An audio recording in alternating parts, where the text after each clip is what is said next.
Assalamualaikum warahmatullahi wabarakatuh. Perkenalkan, kami dari kelompok 2 pengantar psikologi yang beranggotakan 2 orang, yaitu Nur Salsabila dengan NIM 21150400016 dan Tania Auda Utami dengan NIM 21150400021, kelas PIA, Program Studi Psikologi Islam, Fakultas Usuluddin dan Studi Agama UIN Imam Bonjol Padang. Pada kesempatan kali ini kami akan membahas tentang perkembangan perilaku kognitif pada manusia, dan video ini merupakan pengganti ujian akhir semester dalam mata kuliah pengantar psikologi dengan dosen pengampu Dr. Reza Fahmi, SOS MA. Perilaku perkembangan kognitif. Kognitif berasal dari kata cognition yang artinya pengetahuan. Dalam arti luas, cognition adalah perolehan, penataan, dan penggunaan pengetahuan. Istilah khusus yang berhubungan dengan proses perkembangan kognitif adalah sensorimotor. Skema adalah perilaku yang terbuka yang tersusun secara sistematis untuk merespons lingkungan. Yang kedua, kognitif skema.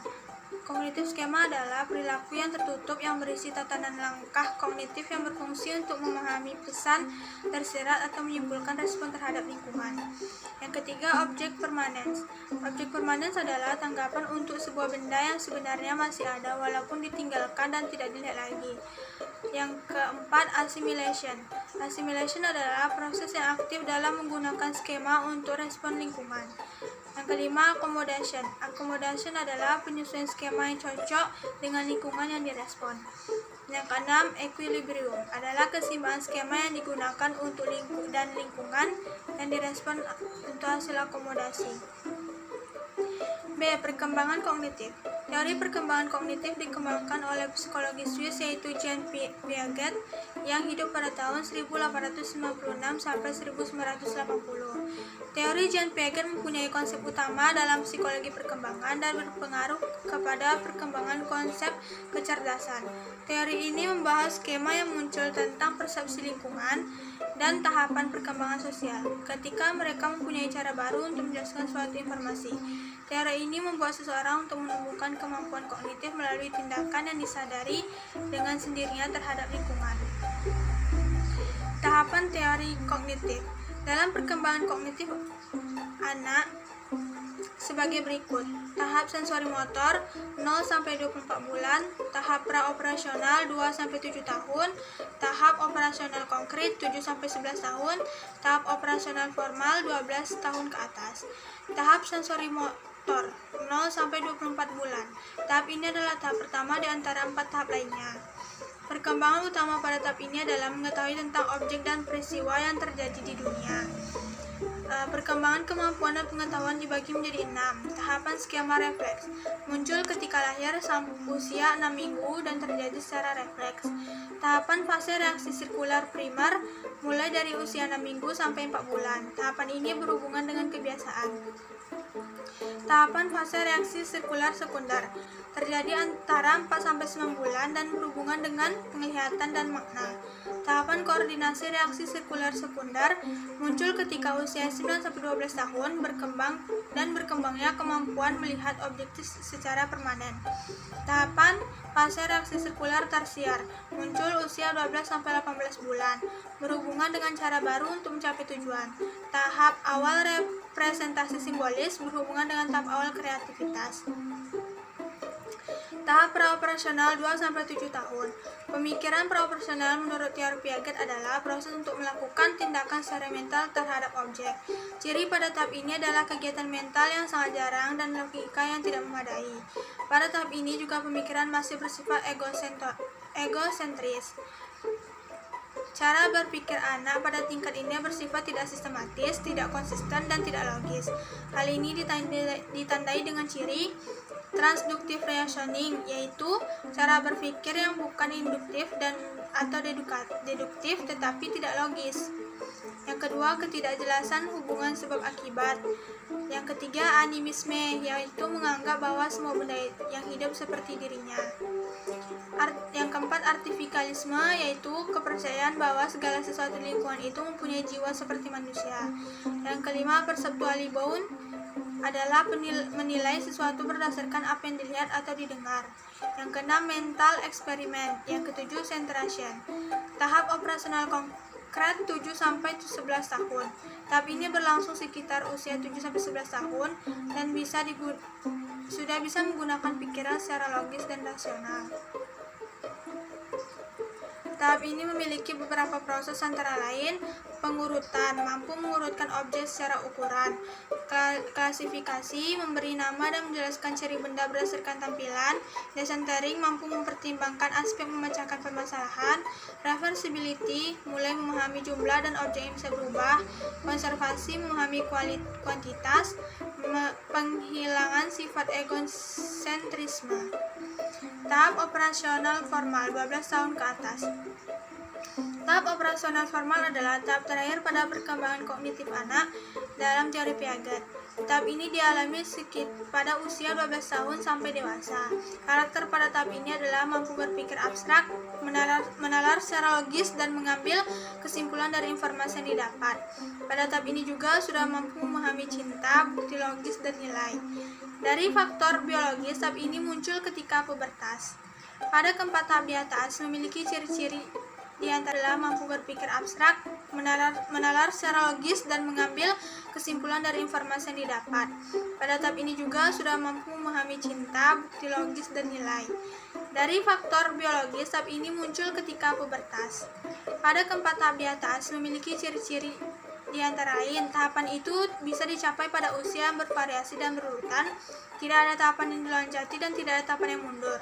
Universal, tidak terkait dengan budaya, dapat digeneralisasikan, tahapan tersebut terorganisasi secara logis, urutan tahapan bersifat hierarkis, setiap tahapan mencakup tahapan sebelumnya, dan tahap mempresentasi secara kuantitatif dalam berpikir. C. Tingkatan perkembangan intelektual. A. Kedewasaan. Perkembangan sistem syaraf sentral yaitu otak, koordinasi motorik, dan manifestasi fisik lainnya mempengaruhi perkembangan kognitif. Kedewasaan atau maturasi merupakan faktor penting dalam perkembangan intelektual. B. Penalaran moral. Interaksi dengan lingkungan fisik digunakan anak untuk mengabstrakkan berbagai sifat fisik benda-benda. Bila seorang anak menjatuhkan sebuah benda dan menemukan bahwa benda itu pecah, atau bila ia menempatkan benda itu di dalam air, kemudian ia melihat bahwa benda itu terapung, ia sudah terlibat dalam proses abstraksi sederhana atau abstraksi empiris. Pengalaman ini disebut dengan pengalaman fisik, untuk membedakannya dengan pengalaman logika matematika. Tetapi secara paradoks, pengalaman fisik ini selalu melibatkan asimilasi pada struktur-struktur logika matematika. Pengalaman fisik ini meningkatkan kecepatan perkembangan anak, sebab observasi benda-benda serta sifat-sifat benda itu menolong timbulnya pikiran yang lebih kompleks. Yang C, yang ketiga itu pengalaman logika matematika. Pengalaman yang dibangun oleh anak yaitu ia membangun atau mengkonstruksikan hubungan-hubungan antara objek-objek. Sebagai contoh, misalnya anak yang sedang menghitung beberapa kelereng yang dimilikinya dan ia menemukan 10 buah kelereng. Konsep 10 bukannya sifat kelereng-kelereng itu, melainkan suatu konstruksi lain yang serupa, yang disebut dengan pengalaman logika matematika. Lalu yang keempat ada transmisi sosial. Dalam transmisi sosial, pengetahuan itu datang dari orang lain, seperti pengaruh bahasa, instruksi formal dan membaca, begitu pula interaksi dengan teman-teman dan orang-orang dewasa, termasuk faktor transmisi sosial dan memegang peranan dalam perkembangan. Lalu ada pengaturan sendiri. Pengaturan sendiri atau yang dikenal dengan ekuilibrasi adalah kemampuan untuk mencapai kembali keseimbangan atau equilibrium selama periode ketidakseimbangan atau disequilibrium. Ekuilibrasi merupakan suatu proses untuk mencapai tingkat-tingkat berfungsi kognitif yang lebih tinggi melalui asimilasi dan akomodasi tingkat demi tingkat. Jika pengaturan sendiri sudah dimiliki anak, ia mampu menjelaskan hal-hal yang dirasakan anak dari lingkungannya. Kondisi ini dinamakan dengan equilibrium. Namun ketika anak menghadapi situasi baru yang tidak bisa dijelaskan dengan pengaturan sendiri yang sudah ada, anak mengalami sensasi disequilibrium yang tidak menyenangkan. Secara naluriah, kita disarankan untuk memperoleh pemahaman tentang dunia dan menghindari disequilibrium. Lalu yang bagian D, tahapan perkembangan kognitif pada anak. Dimulai pada usia 0 sampai 3 bulan. Perkembangan utama pada usia ini adalah eksplorasi panca indera dan lingkungan sekitarnya. Sebagian besar bayi menunjukkan beberapa perkembangan seperti melihat benda dengan jelas pada jarak 30 cm, lalu ada mulai fokus pada objek gerak, mengenali rasa manis, asam, pahit, dan asin, lalu mengenali perbedaan nada, volume seseorang bicara. Lalu ada juga melihat warna dan spektrum manusia. Lalu lanjut pada usia 3 sampai 6 bulan. Pada usia ini persepsi anak mulai berkembang. Pada usia ini sebagian besar bayi menunjukkan perkembangan seperti mengenali wajah keluarganya, merespon ekspresi wajah orang lain, mampu mengenali dan merespon suara di sekitarnya, dan mulai meniru ekspresi orang lain. Lanjut pada usia 6 sampai 9 bulan. Pada usia ini, bayi menunjukkan beberapa perkembangan seperti memahami perbedaan benda hidup dan benda mati, mengenali perbedaan gambar dengan objek yang berbeda, lalu penasaran dengan hal yang mustahil. Lalu beranjak pada usia 9 sampai 12 bulan. Pada usia ini perkembangan fisiknya semakin matang dan mendukung untuk mengetahui dunia dan lingkungannya. Beberapa hal yang bisa dilakukan bayi pada usia ini yaitu meniru gerakan dan tindakan yang ia lihat, lalu menanggapi sesuatu dengan suara dan gestur tubuh, suka melihat buku yang bergambar, mulai mencoba untuk menempatkan satu objek ke objek yang lain. Lalu pada usia 1 sampai 2 tahun, usia ini adalah usia perkembangan fisik, kognitif, dan sosial secara meningkat.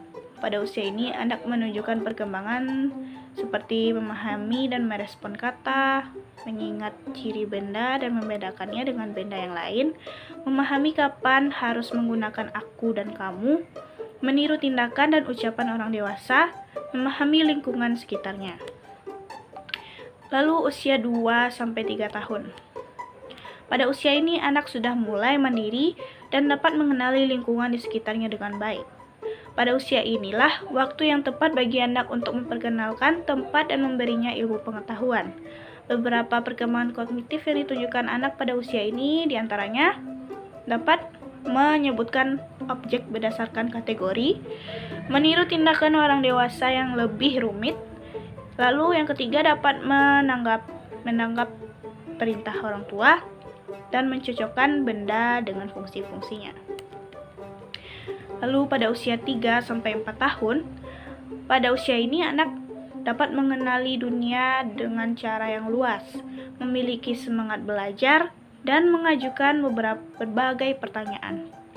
Perkembangan kognitif pada anak 3 sampai 4 tahun ini meliputi yang pertama, mencari jawaban atas pertanyaannya, belajar dengan mengamati dan mendengarkan instruksi, dapat menyusun benda berdasarkan ukuran dan jenisnya, dapat memahami cara untuk mengelompokkan benda sesuai warna dan jenisnya. Lalu selalu mengajukan pertanyaan dengan kata mengapa agar mendapat informasi. Lalu pada usia 4 sampai 5 tahun, anak sudah bisa menggunakan kata-kata, menggunakan kalimat, meniru orang dewasa, berhitung, dan berkemampuan dasar lainnya. Perkembangan kognitif yang ditunjukkan anak pada usia ini seperti mengetahui warna yang lebih spesifik, tidak hanya warna dasar saja. Lalu ada juga menggambar bentuk orang, menggambarkan benda yang sering disebut, dan dapat berhitung 1-5, dapat mengetahui dan memberitahu tempat tinggalnya. Demikianlah materi yang dapat kami jelaskan, terlebih dan terkurangnya kami mohon maaf. Kami selaku kelompok 2 mohon undur diri. Assalamualaikum warahmatullahi wabarakatuh.